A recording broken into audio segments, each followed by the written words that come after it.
भाई ने इस लड़की से क्यों शादी की? मुझे ये अधीरा बिल्कुल पसंद नहीं है।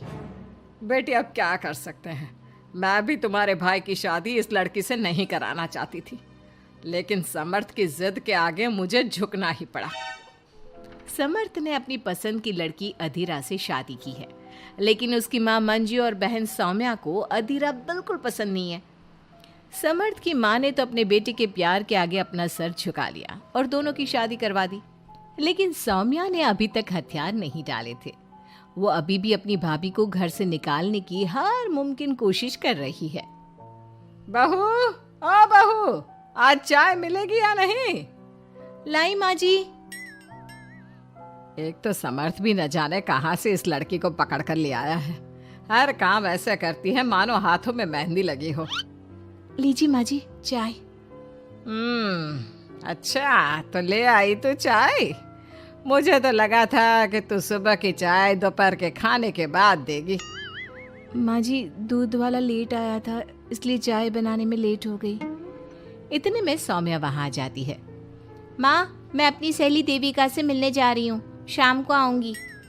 सौम्या, मैंने तुम्हारे लिए नाश्ता बना दिया है, पहले नाश्ता कर लो फिर चली जाना।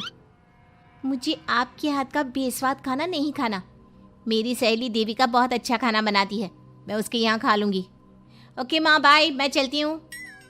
सौम्या के जाने के बाद मंजू अपनी बहू पर चिल्लाते हुए कहती है, बहू तूने इतनी बुरी चाय बनाई है, इससे अच्छा तो तू जहर पिला देती, कम से कम वो मीठा तो होता।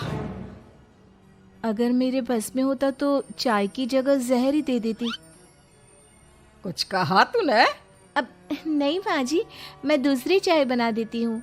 रहने दे, मैं जा रही हूँ अपनी बहन के घर, तो घर का सारा काम करके रखना, शाम तक आ जाऊंगी। और हाँ, रात के खाने में कुछ अच्छा बना लेना। मंजू अधीरा पर हुक्म चलाकर चली जाती है। अधीरा बड़बड़ाती हुई किचन में जा रही होती है कि तभी समर्थ वहां आ जाता है। अधीरा नाश्ता लाओ जल्दी से, ऑफिस के लिए देर हो रही है। क्या करोगे नाश्ता करके? किसी को भी मेरे हाथ से बना खाना पसंद नहीं आता, आप भी बाहर ही कर लेना नाश्ता। लगता है माँ और सौम्या ने फिर तुमसे कुछ कहा है, तभी तुम्हारा मूड इतना खराब है। तुम माँ और सौम्या की बातों का बुरा मत माना करो। मैंने माँ के खिलाफ जाकर शादी की है ना, इसलिए वो तुमसे कुछ उखड़ी उखड़ी रहती है। लेकिन मुझे पता है, जिस तरह तुमने मेरा दिल जीत लिया, उसी तरह तुम माँ और सौम्या का दिल भी जीत लोगी। बातें बनाना कोई आपसे सीखे। अब आपको ऑफिस के लिए देर नहीं हो रही? हो तो रही है, लेकिन सोच रहा हूँ सौम्या और माँ घर पर नहीं है, तुम दिन भर अकेली घर में क्या करोगी?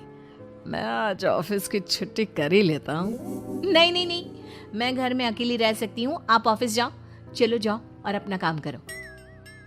समर्थ ऑफिस चला जाता है और शाम को जब सभी घर आते हैं, अधीरा सबके लिए बड़े प्यार से खाना तैयार करके रखती है।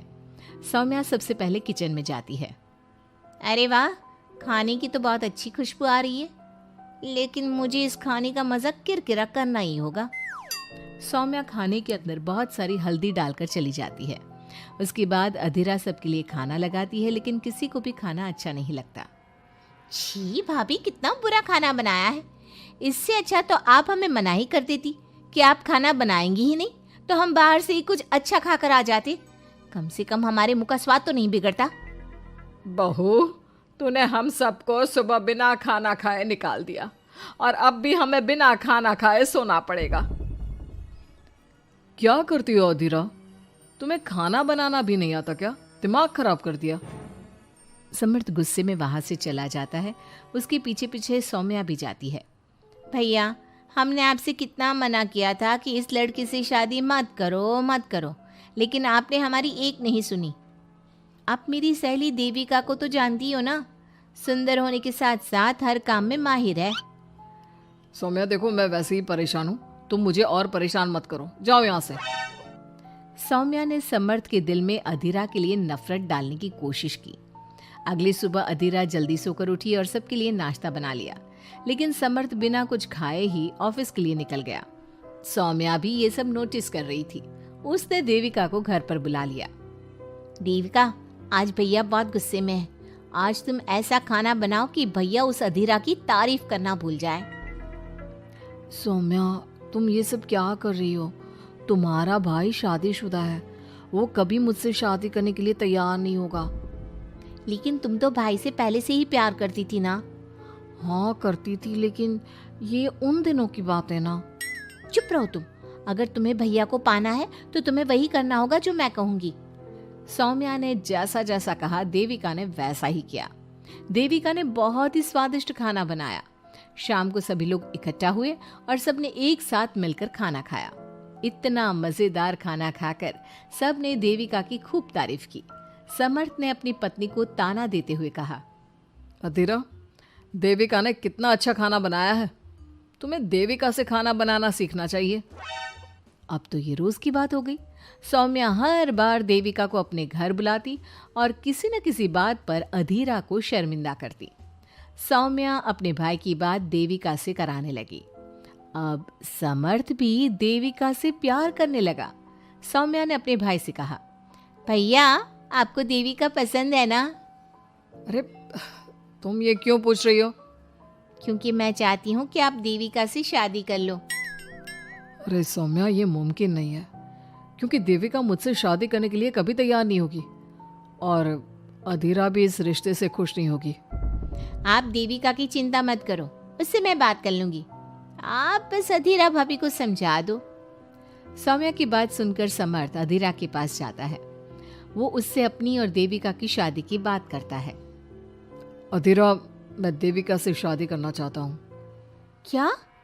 आप शादी करोगे? लेकिन क्यों? क्योंकि मैं उससे प्यार करता हूँ। प्यार तो आप मुझसे भी करते थे। कल कोई और लड़की पसंद आ जाएगी तो तीसरी शादी कर लोगे? देखो अधीरा, तुम्हें घर में कोई पसंद नहीं करता। तुम्हारी शादी मैंने माँ के खिलाफ जाकर की थी। अब तुम मेरे और देविका के बीच में मत आओ, प्लीज। क्यों बीच में ना हो? मैं ये शादी नहीं होने दूंगी, आप चाहे कुछ भी कहो। अधीरा के लाख विरोध के बावजूद भी सौम्या और मंजू ने समर्थ की शादी देविका से करवा दी। आखिरकार सौम्या अपनी भाभी की सौतन ले ही आई। शादी के बाद देविका ने घर में आते ही घर वालों के साथ कैसा सलूक किया और अधीरा के साथ क्या हुआ, ये सब जानने के लिए इंतजार कीजिए हमारे अगले